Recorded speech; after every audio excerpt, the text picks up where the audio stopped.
विश्व इतिहास। पुनर्जागरण काल। पुनर्जागरण का अर्थ होता है किसी पुराने व्यवस्था को छोड़कर नई रीति रिवाज अपना लेना। पुनर्जागरण शब्द फ्रांसीसी भाषा के रेनेसा शब्द से बना है, जिसका अर्थ होता है दोबारा जग उठना। पुनर्जागरण की शुरुआत इटली के फ्लोरेंस शहर से हुआ है। इसकी शुरुआत प्रसिद्ध कवि दांते ने किया। दांते की प्रसिद्ध पुस्तक डिवाइन कॉमेडी में स्वर्ग और नरक की एक काल्पनिक कथा का वर्णन है।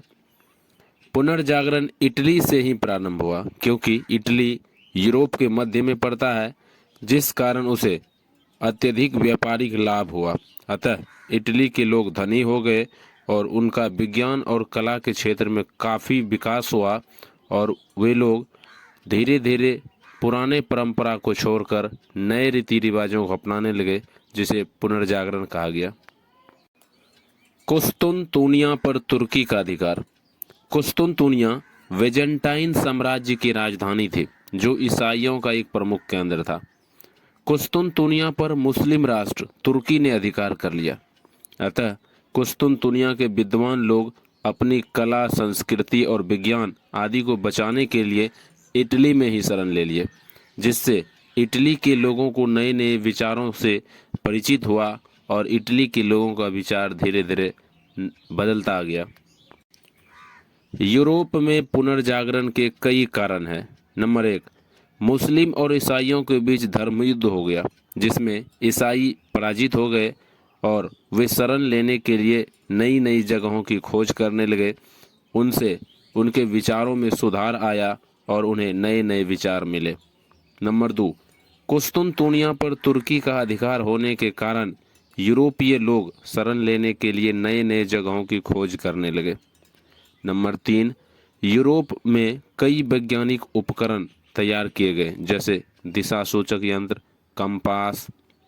नंबर 4, यूरोप में प्रिंटिंग प्रेस की खोज हो गई, जिससे लोग अपने विचारों को फैलाने में आसानी होने लगी। पुनर्जागरण की कई विशेषताएं हैं।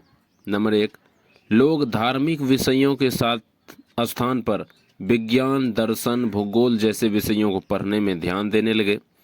लोग परलोकवाद तथा मोक्ष प्राप्ति के स्थान पर सामाजिक मुद्दे पर अधिक ध्यान देने लगे। अंधविश्वास और रूढ़िवाद से लोगों का विश्वास उठ गया।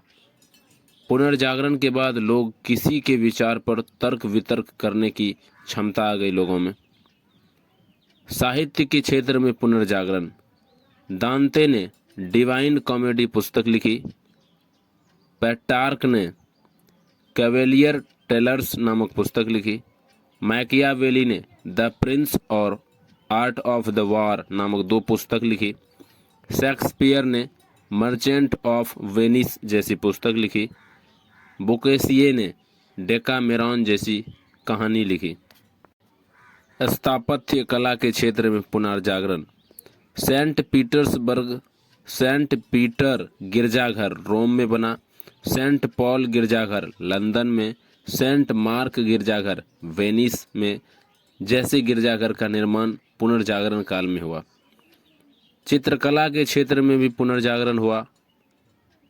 राफेल ने मेडोना नामक चित्रकारी बनाई तथा लियोनार्डो दा विंची ने मोनालिसा और द लास्ट सपर नामक 2 चित्र बनाए। विज्ञान के क्षेत्र में पुनर्जागरण।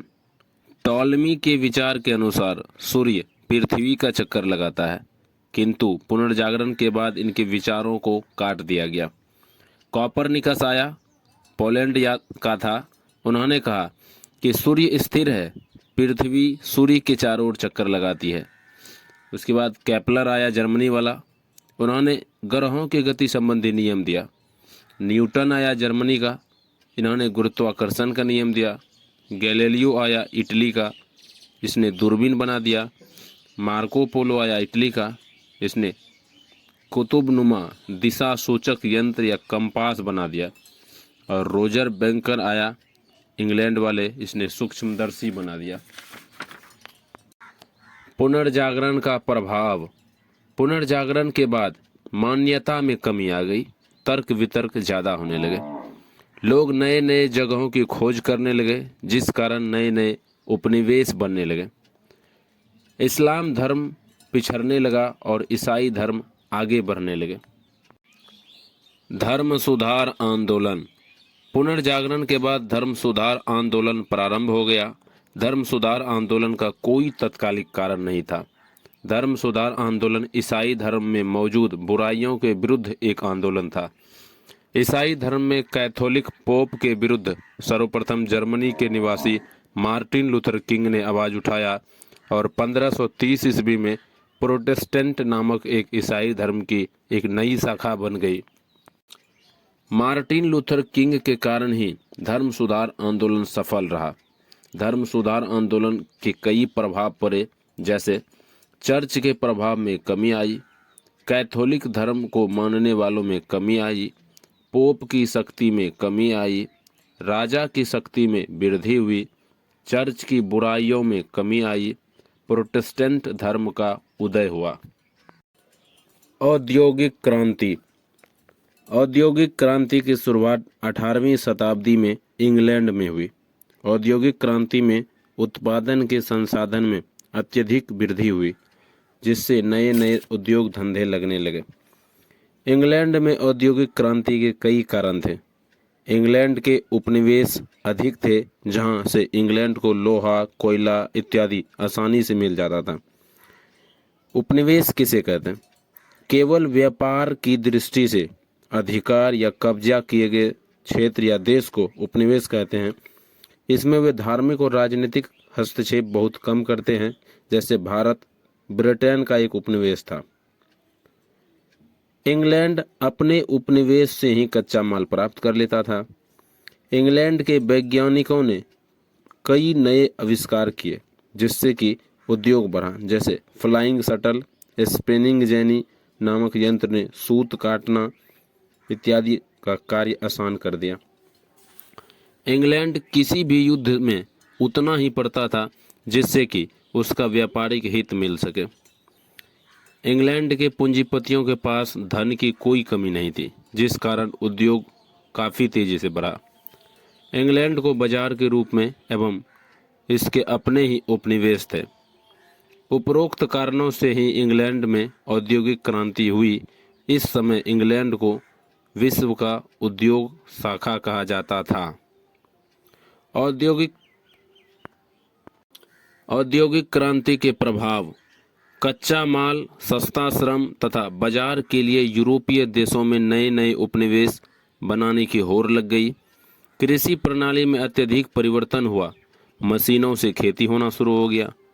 अंतर्राष्ट्रीय व्यापार में भी वृद्धि हुई और नए नए यंत्र बनने की होड़ लग गई। ये औद्योगिक क्रांति के प्रभाव हैं। औद्योगिक क्रांति के दौरान कई यंत्र बने, जैसे सूत काटने के लिए फ्लाइंग शटल, स्पिनिंग जेनी, बाहर क्रेन तथा म्यूल जैसे यंत्र की खोज हुई। इसी क्रांति के दौरान स्टीमर, रेल इंजन तथा सिलाई मशीन की खोज हुई। औद्योगिक क्रांति से बहुत फायदे भी हुए। लाभ यानी लोग की जीवन शैली और उत्पादन में वृद्धि हुई। अंतर्राष्ट्रीय व्यापार में वृद्धि हुई। इसी के साथ औद्योगिक क्रांति से बहुत सारे घाटे भी हुए, जैसे समाज का नैतिक पतन हुआ, आपसी मिलन जुलन कम हो गए, छोटे किसान का अंत हो गया, गृह व्यवसायी अर्थात कुटीर उद्योग का अंत हो गया। समाज दो वर्गों में बंट गए, एक पूंजीपति, दूसरा मजदूर या श्रमिक वर्ग। ये औद्योगिक क्रांति के हानि थे। औद्योगिक क्रांति का प्रसार। औद्योगिक क्रांति का विस्तार जर्मनी, फ्रांस, इटली, अमेरिका पूरे विश्व में फैल गया। औद्योगिक क्रांति में सर्वाधिक लाभ कपड़ा उद्योग को हुआ। औद्योगिक क्रांति में इंग्लैंड का प्रतिद्वंदी जर्मनी था, जिस कारण इंग्लैंड और जर्मनी में हमेशा विवाद होते रहता था और यही विवाद आगे चलकर प्रथम विश्व युद्ध का रूप ले लिया। इंग्लैंड की क्रांति जो 1688 में हुई। इंग्लैंड की क्रांति की शुरुआत 1688 ईस्वी में हुआ। इंग्लैंड की क्रांति को शांतिपूर्ण क्रांति, गौरवपूर्ण क्रांति एवं रक्तहीन क्रांति कहते हैं, क्योंकि इंग्लैंड की क्रांति में रक्त का एक बूंद भी नहीं बहा था। 11वीं शताब्दी में राजा हेनरी प्रथम ने सलाहकारों का एक परिषद बनाया जिसे क्यूरिया रेजिस कहा गया। 1215 ईस्वी में राजा जॉन के नीतियों से असंतुष्ट होकर सामंतों ने एक घोषणा पत्र अर्थात मैग्ना कार्टा तैयार किया और उसे राजा जॉन से जबरदस्ती स्वीकार करा लिया। इस घोषणा पत्र के अनुसार राजा को सलाहकार परिषद के अनुसार ही कार्य करना था। 1485 ईस्वी से लेकर 1603 ईस्वी तक ट्यूडर वंश का शासन रहा। इस वंश का शासक अत्यंत निरंकुश थे। इस वंश के शासकों ने जनता का दमन किया, जिस कारण जनता मैग्ना कार्टा को भूल गई। 1603 ईस्वी से 1714 ईस्वी तक स्टुअर्ट वंश का शासन रहा। इस वंश के पहले शासक जेम्स प्रथम, जो 1603 से 1625 तक रहा था, इसी के समय राजा एवं संसद के बीच विवाद होने लगा, क्योंकि इस अवधि में पुनर्जागरण हो चुका था। जनता तथा राजा के बीच विद्रोह बढ़ता गया। जनता राजा के निरंकुशता को स्वीकार करने के लिए तैयार नहीं थे। जेम्स प्रथम के बाद उसका पुत्र चार्ल्स प्रथम राजा बना 1625 से 1649 तक। चार्ल्स प्रथम के समय जनता खुल के विद्रोह करने लगी, क्योंकि चार्ल्स प्रथम नया नया टैक्स लगाता था। जनता तथा राजा के बीच का ये विद्रोह गृह युद्ध का रूप ले लिया। इंग्लैंड के इस गृह युद्ध में दो गुट बन गए। पहला गुट पादरी, जमींदार और राजा एक गुट में थे, जिसे कैवेलियर कहा जाता था, और दूसरे गुट में जनता, व्यापारी तथा संसद अलग गुट में थे, जिन्हें राउंड हेड कहा जाता था। जनता का नेतृत्व क्रॉमवेल कर रहा था, और इस गृह युद्ध में जनता ने चार्ल्स वन को पकड़कर 30 जनवरी 1649 ईस्वी को रोड पर फांसी दे दिया। चार्ल्स वन के बाद इंग्लैंड का राजा क्रॉमवेल को बना दिया गया। प्रारंभ में क्रॉमवेल संसद के अनुसार कार्य कर रहा था, किंतु धीरे धीरे क्रॉमवेल भी निरंकुश होने लगा। फलस्वरूप जनता शीघ्र ही क्रॉमवेल के शासन से भी ऊब गई। क्रॉमवेल प्यूरिटन धर्म को मानता था और वह जनता पर जबरदस्ती प्यूरिटन धर्म को थोपने लगा। अतः जनता क्रॉमवेल को हटाकर चार्ल्स द्वितीय को राजा बना दिया। चार्ल्स द्वितीय प्रारंभ में अच्छे से शासन कर रहा था, किंतु वह भी धीरे धीरे निरंकुश हो गया। इसीलिए चार्ल्स द्वितीय के मृत्यु के बाद जेम्स द्वितीय राजा बना। जेम्स द्वितीय के शासक बनते ही वह निरंकुश हो गया और वह अपने विद्रोहियों का दमन करने लगा। इंग्लैंड की संसद ने हॉलैंड यानी नीदरलैंड के राजकुमार विलियम ऑफ ऑरेंज तथा जेम्स की पुत्री मेरी को संयुक्त रूप से इंग्लैंड का शासक नियुक्त किया। हॉलैंड का राजकुमार विलियम ऑफ ऑरेंज ने अपने 15,000 सैनिकों के साथ इंग्लैंड में प्रवेश करने पर इंग्लैंड की जनता ने उनका स्वागत किया। जेम्स द्वितीय विलियम ऑरेंज के डर से इंग्लैंड छोड़कर भाग गया। इस प्रकार 1688 ईस्वी में बिना रक्त बहाए ही इंग्लैंड की क्रांति सफल हो गई। इंग्लैंड की क्रांति के प्रभाव। राजा तथा संसद के बीच के विवाद को समाप्त किया गया। राजा को औपचारिक प्रधान बनाया गया। राजा तथा संसद के अधिकारों को निर्धारित किया गया। अधिकार घोषणा पत्र जो 1689 में बना। इस घोषणा पत्र के अनुसार राजा संसद के बिना अनुमति का ना तो कोई कानून बना सकता है, ना ही पुराने कानून को समाप्त कर सकता है। राजा बिना संसद के अनुमति कोई नया कर नहीं लगा सकता। वित्त तथा सेना संसद के नियंत्रण में होगी।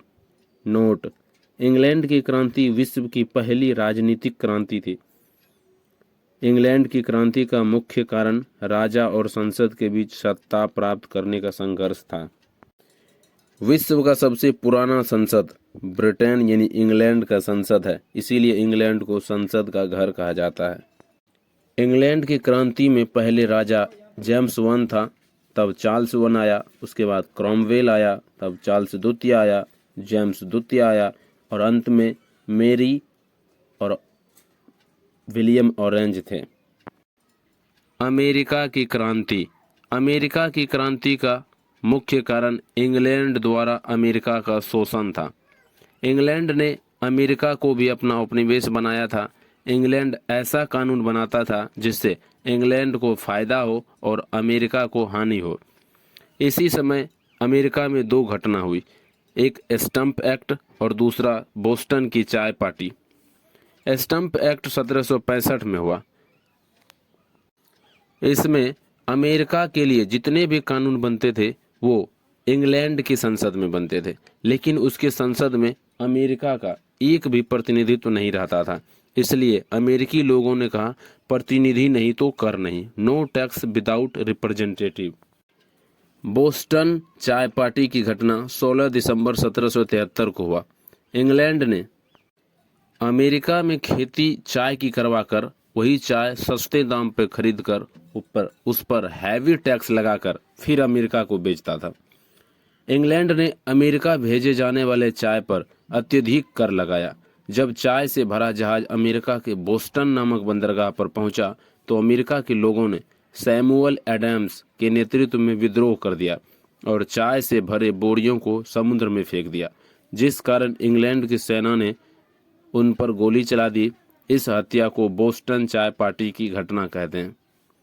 अमेरिकी स्वतंत्रता का संदेश तथा राष्ट्र प्रेम की भावना को Jefferson, John Locke, John Milton तथा थॉमसन यैन जैसे प्रमुख कवियों ने फैलाया।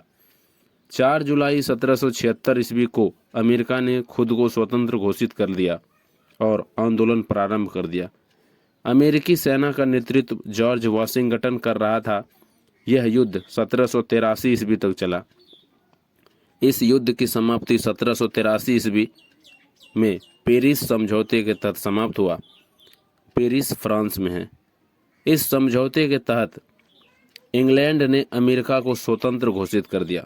नोट: अमेरिका ने खुद को 4 जुलाई 1776 को ही स्वतंत्र घोषित कर दिया था, लेकिन इंग्लैंड ने उसे 1783 ईस्वी में स्वतंत्रता दिया।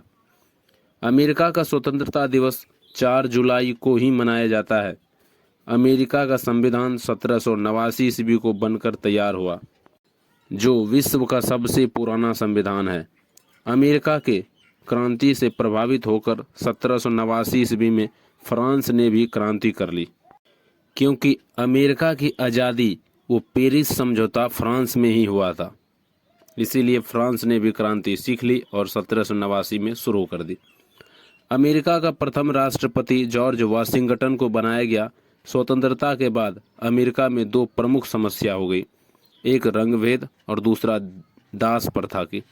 अमेरिका में काले तथा गोरे लोगों के बीच रंगभेद की लड़ाई थी।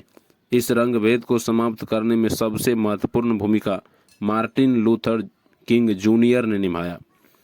इसको ब्लैक गांधी या काला गांधी भी कहते हैं। अमेरिका में दास की खरीद बिक्री होती थी। अब्राहम लिंकन ने दास प्रथा का उन्मूलन किया और उन्होंने लोकतंत्र का सिद्धांत दिया और कहा, जनता की सरकार जनता के द्वारा जनता के लिए होती है, यही लोकतंत्र है। इसे इंग्लिश में government of the people, by the people, for the people कहते हैं। और अब्राहम लिंकन का ही एक और कथन था कि यदि हमें कोई एक पेड़ काटने के लिए 6 घंटे का समय दिया जाए तो पहले 4 घंटे हम कुल्हाड़ी तेज करेंगे। अमेरिका के क्रांति के प्रमुख व्यक्ति सैमुअल एडम्स के द्वारा चाय पार्टी उला। उसके बाद Jefferson, John Locke, John Milton ये सब कवि थे।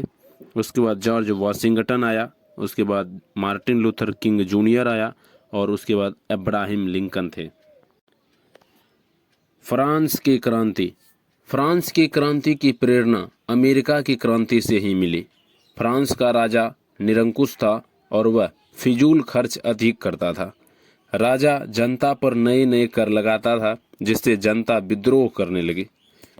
फ्रांस का राजा इतना निरंकुश था कि एक बार जब राजा लुइस 16वां और उसकी पत्नी अंतवानेत जब एक रथ यात्रा पर निकले तो भूखी जनता ने रोटी रोटी कहकर भीख मांगने लगी। तो रानी ने जवाब में कहा कि रोटी के स्थान पर केक खा लो। राजा के इस व्यवहार से जनता विद्रोह करने लगी।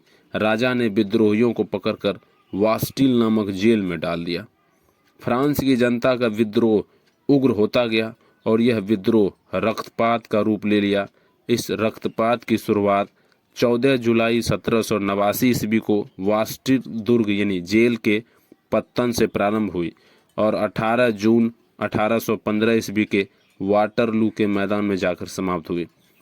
नोट: वाटरलू का मैदान बेल्जियम में है। इसी कारण बेल्जियम को यूरोप का अखाड़ा मैदान कहते हैं, क्योंकि यूरोप की जितनी भी लड़ाइयाँ हुई सबसे ज़्यादा इसी मैदान में हुई है। फ्रांस के क्रांति के कारण। फ्रांस की क्रांति के बहुत से कारण थे, जैसे राजा का निरंकुश होना, असमान तथा अनिश्चित कानून बना देना, पादरी और सामंत को कर से मुक्त रखना, जनता पर भारी कर दे देना, राजमहल में धन को पानी की तरह बहाना, इंग्लैंड के साथ लगातार युद्ध होना, संसद में जनता का बात न सुना जाना। फ्रांस की समाज 3 भागों में बटा था, एक पादरी वर्ग, कुलीन वर्ग और जनता, साधारण जनता वर्ग तीसरी वर्ग था। फ्रांस की संसद को स्टेट जनरल कहा जाता था। स्टेट जनरल में 3 सदन थे। एक सदन पादरी का जिसमें 308 सदस्य थे, दूसरा सदन कुलीन वर्ग था जिसमें 285 सदस्य थे और तीसरा सदन सामान्य जनता का था जिसमें 621 सदस्य थे। जनता का सदन स्टेट जनरल में बाईं तरफ, और वे लोग सरकार का हमेशा विरोध करते थे। अतः तब से यह परंपरा प्रारंभ हो गई कि जो दल सरकार का विरोध करे उसे लेफ्ट या वाम दल कहा गया। 1789 ईस्वी में राजा ने एक नया कर लाया जो सिर्फ साधारण जनता पर लगने का प्रस्ताव था। अतः तृतीय सदन जनसाधारण लोगों का था। इन्होंने इस कर का विरोध किया, जिस कारण राजा लुईस 16वां ने तृतीय सदन को ही खत्म कर दिया। टेनिन कोर्ट की शपथ। जैसे ही राजा ने तृतीय सदन को भंग किया तो तृतीय सदन के लोगों ने टेनिन कोर्ट के मैदान में आकर एक शपथ लिया कि वे राजा लुईस 16वां के शासन का अंत कर देंगे। वास्टिल दुर्ग का पतन। राजा अपने विद्रोहियों को वास्टिल दुर्ग नामक जेल में डाल दिया करता था। जनता ने वास्टिल दुर्ग को 14 जुलाई 1789 ईस्वी को नष्ट कर दिया और कैदियों को स्वतंत्र कर दिया। नोट: 14 जुलाई को फ्रांस का राष्ट्रीय पर्व मनाया जाता है। चुड़ैलों का धावा। 5 अक्टूबर 1789 ईस्वी को पेरिस की 10,000 महिलाओं ने पेरिस के वर्साय के महल को चारों ओर से कैद कर दिया। इसी घटना को चुड़ैलों का धावा कहते हैं। फ्रांस की क्रांति में पूरे क्रांतिकारी 2 भागों में बट गए थे, एक जैकोबिन, दूसरा जीरोदिस्त। जैकोबिन यह बहुसंख्यक थे तथा हिंसक थे। टीपू सुल्तान जैकोबिन का ही सदस्य था। दूसरा जीरोदिस्त, यह अल्पसंख्यक थे और अहिंसावादी थे। फ्रांस की क्रांति के नारा था समानता, स्वतंत्रता और बंधुत्व। फ्रांस की क्रांति को रूसो, मोंटेस्क्यू और वाल्डेयर जैसे दार्शनिकों ने बढ़ावा दिया। इटली का एकीकरण। इटली के एकीकरण में सबसे बड़ी बाधा ऑस्ट्रिया था। ऑस्ट्रिया कभी चाहता ही नहीं था कि इटली का एकीकरण संभव हो। इटली 13 खंडों में बटा हुआ था। इटली के एकीकरण में सबसे पहले सर्डिनिया राज्य आगे आया। इटली के एकीकरण का जनक जोसेफ मेजनी को माना जाता है।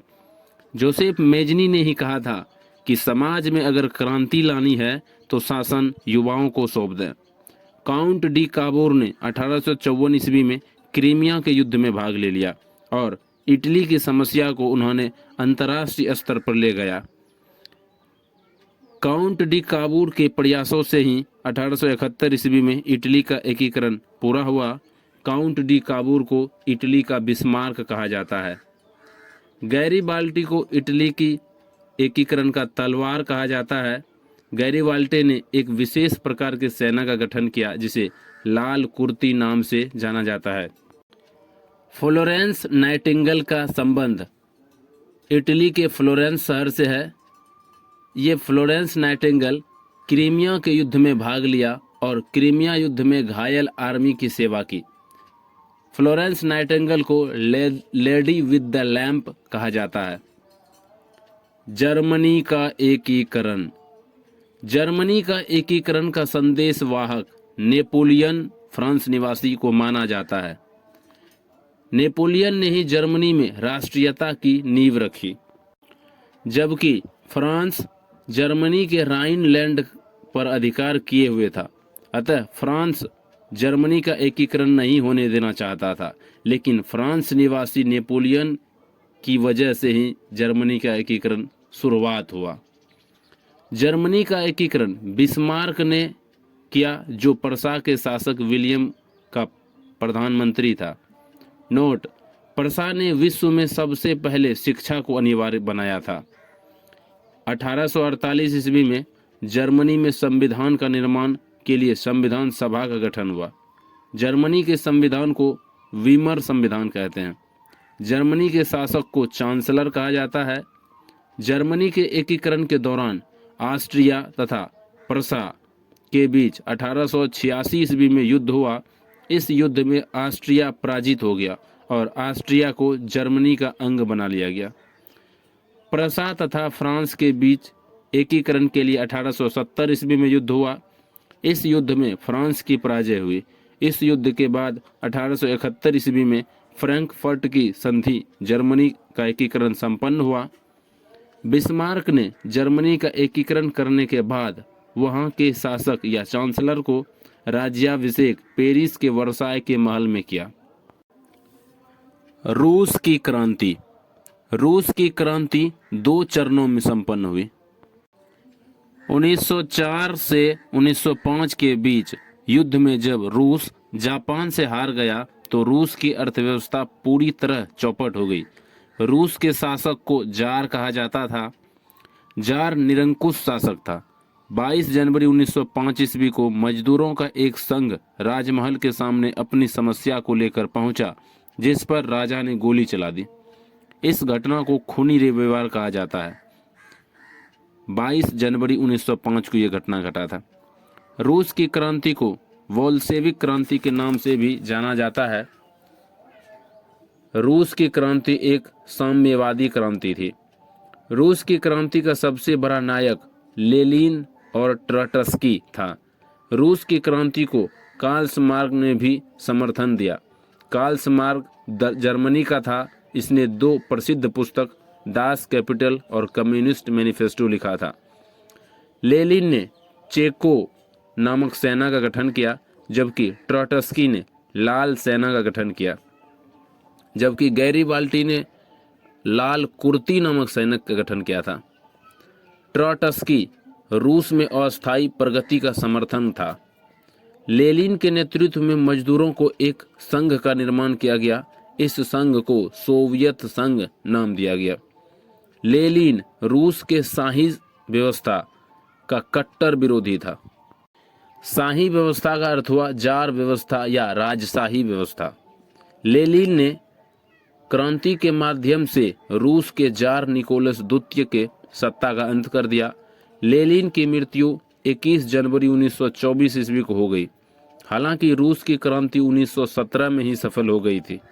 आधुनिक रूस का निर्माता स्टालिन को बोला जाता है।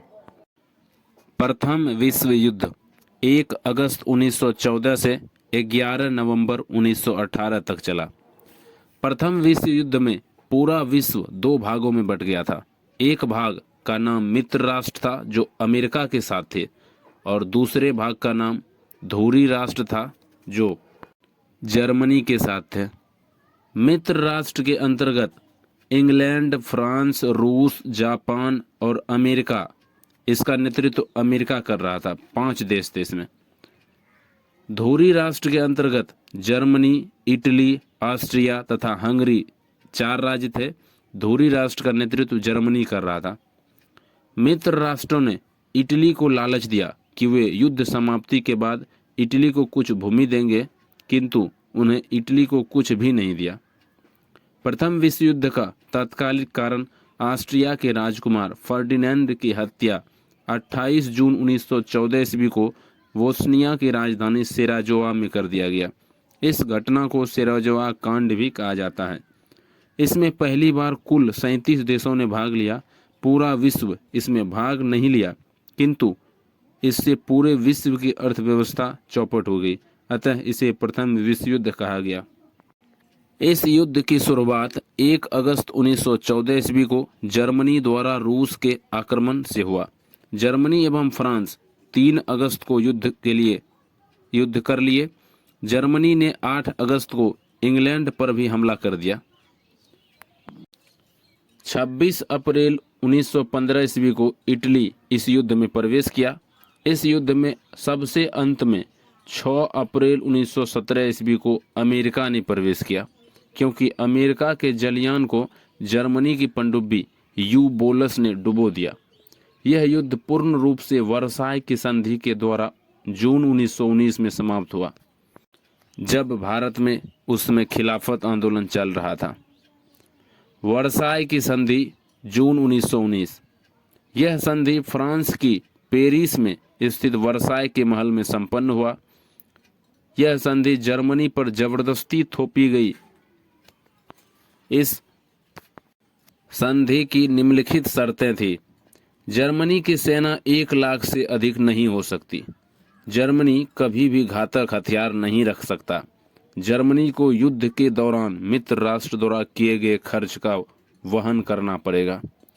जर्मनी का राइनलैंड रूर की घाटी जैसे कोयला क्षेत्र को फ्रांस 15 वर्ष के लिए ले लेगा। यह संधि ही द्वितीय विश्व युद्ध जैसे विशाल वृक्ष की बीज के समान कार्य किया था। तुर्की का गणराज्य। तुर्की को यूरोप का मरीज कहा जाता है। यह एशिया तथा यूरोप दोनों में पड़ता है। तुर्की एक मुस्लिम कंट्री है। प्रथम विश्व युद्ध में पहले अंग्रेजों ने यह वादा किया कि तुर्की का विभाजन नहीं होने देगा, किंतु प्रथम विश्व युद्ध के बाद वर्साय की संधि द्वारा तुर्की को मित्र राष्ट्र ने आपस में बांट दिया। इस संधि का मुस्तफा कमाल पाशा ने विरोध किया। इस संधि के खिलाफ भारत में भी खिलाफत आंदोलन चल गया। अक्टूबर 1923 ईस्वी को तुर्की को गणराज्य घोषित किया गया, अर्थात अब तुर्की में राजा न होकर चुनाव के द्वारा राष्ट्र प्रमुख की व्यवस्था की गई।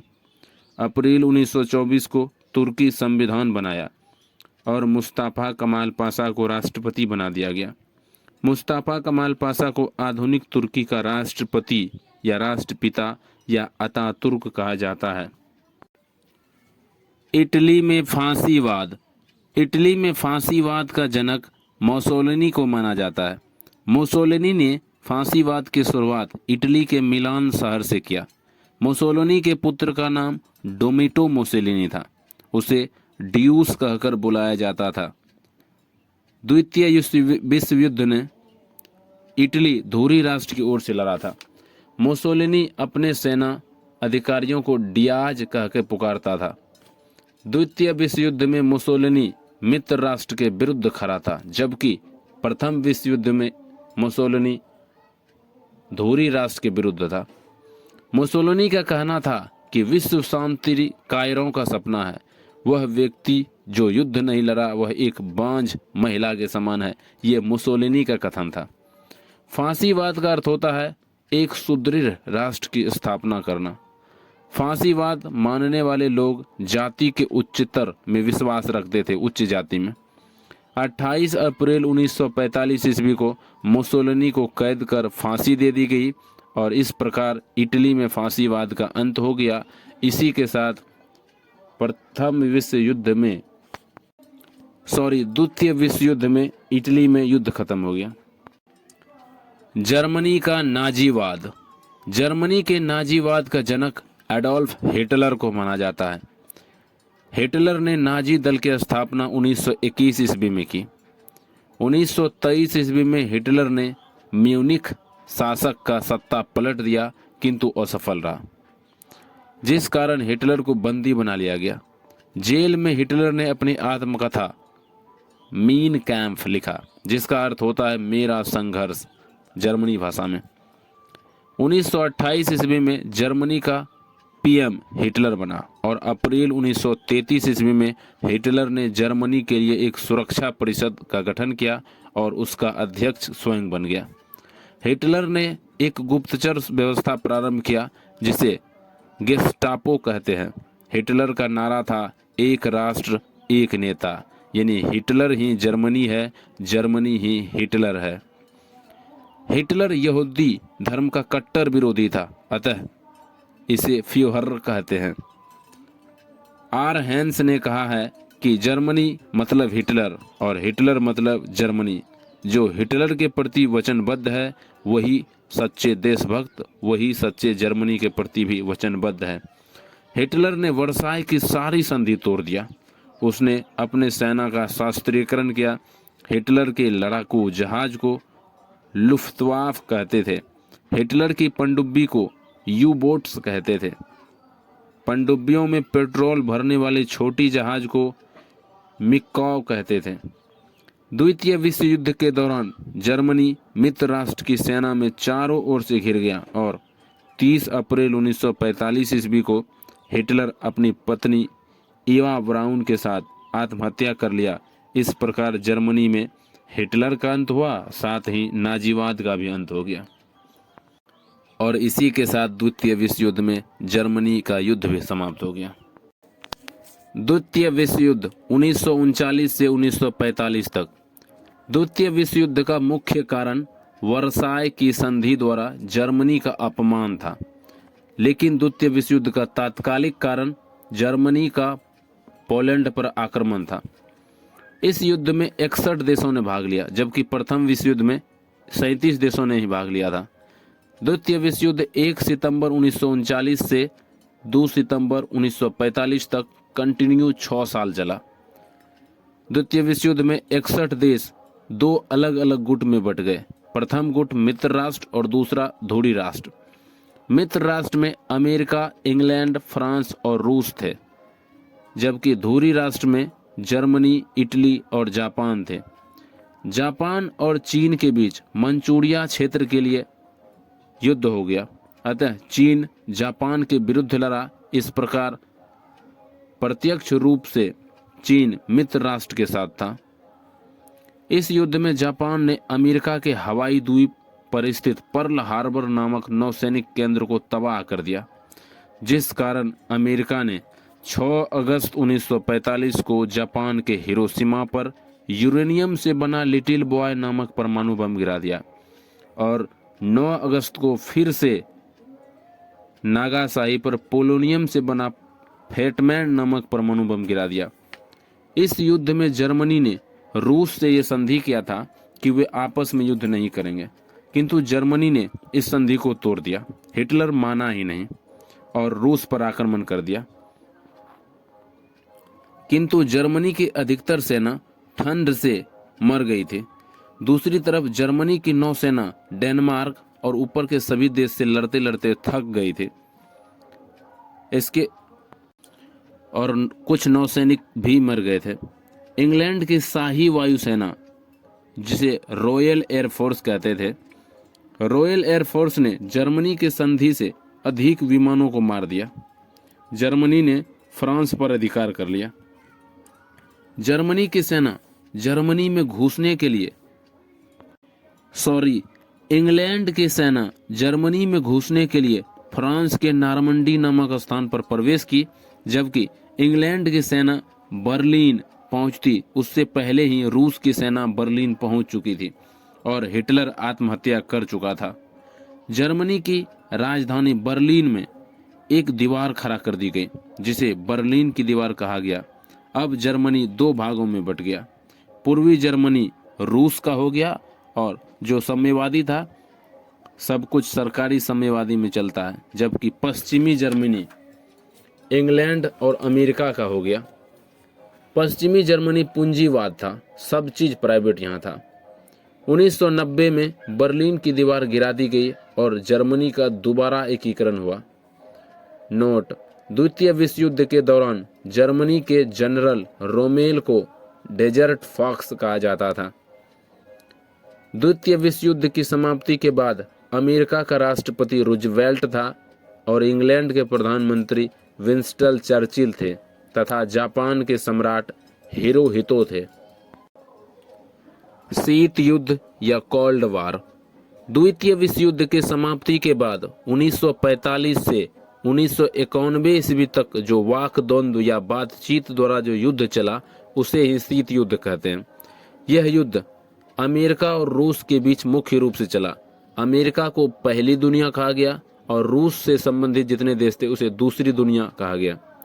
उस समय रूस 15 देशों का एक संघ था जिसे सोवियत संघ कहा जाता था। 1991 ईस्वी में सोवियत संघ 15 देशों में टूट गया, जिसमें सबसे बड़ा देश रूस था और इसी के साथ ही शीत युद्ध की समाप्ति हो गई। यूएसएसआर से टूटे 15 देशों में Kazakhstan, Kyrgyzstan, Tajikistan, Turkmenistan, Uzbekistan, Georgia, Armenia, Azerbaijan, Estonia, Latvia, Lithuania, Moldova, Ukraine, Belarus, रूस, ये 15 देश हैं। रूस के राष्ट्रपति व्लादिमीर पुतिन के पास ऑपरेशन डेड हैंड है, जिससे पूरी दुनिया तबाह हो जाएगी। अर्थात पुतिन का कहना है कि जिस दिन तृतीय विश्व युद्ध हुआ और रूस हारने लगा उस दिन ऑपरेशन डेड हैंड चालू हो जाएगा। चीन की क्रांति। चीन की क्रांति 1911 ईस्वी में प्रारंभ हुई। इस क्रांति के नायक डॉक्टर सन यात सेन थे। उन्होंने चीन के मंचू वंश के शासन को उखाड़ फेंका। सन यात सेन ने 1912 ईस्वी में क्योमिंगतांग पार्टी का गठन किया। 1927 में क्योमिंगतांग पार्टी में साम्यवादी या कम्युनिज्म विचारधारा के लोग अलग हो गए, जिस कारण 1928 ईस्वी में चीन में ही गृह युद्ध हो गया। इस गृह युद्ध के दौरान कम्युनिस्ट का नेतृत्व माओ त्से तुंग कर रहा था। माओ त्से तुंग एक कट्टर कम्युनिस्ट नेता थे। कम्युनिस्टों के दमन के लिए चाई यांग फारेक ने कमांडेड ब्लू टी-शर्ट आर्मी का गठन किया, किंतु कम्युनिस्टों को हरा नहीं सका और चीन के रिजर्व बैंक का सोना लेकर वह फार्मोसा द्वीप भाग गया। फार्मोसा द्वीप का वर्तमान नाम ताइवान है। वर्तमान समय में चीन ताइवान को एक देश की मान्यता नहीं देता है। 1 अक्टूबर 1949 ईस्वी को चीन को गणराज्य घोषित किया गया। चीन गणराज्य का पहला अध्यक्ष माओ त्से तुंग को बनाया गया। माओ त्से तुंग ने बोला था कि सामाजिक क्रांति बंदूक की नली से निकलती है। माओ त्से तुंग का कहना था जहां अधिक लोग रहेंगे वहां अधिक तरह के विचारधारा बनेगी, इसलिए उसने जनसंख्या कम करने के लिए वन चाइल्ड पॉलिसी लागू किया। चीन ने जॉन रे के नेतृत्व में खुले द्वार की नीति अपनाया, अर्थात चीन ने पूरे देश को या पूरी दुनिया को व्यापार के लिए खोल दिया।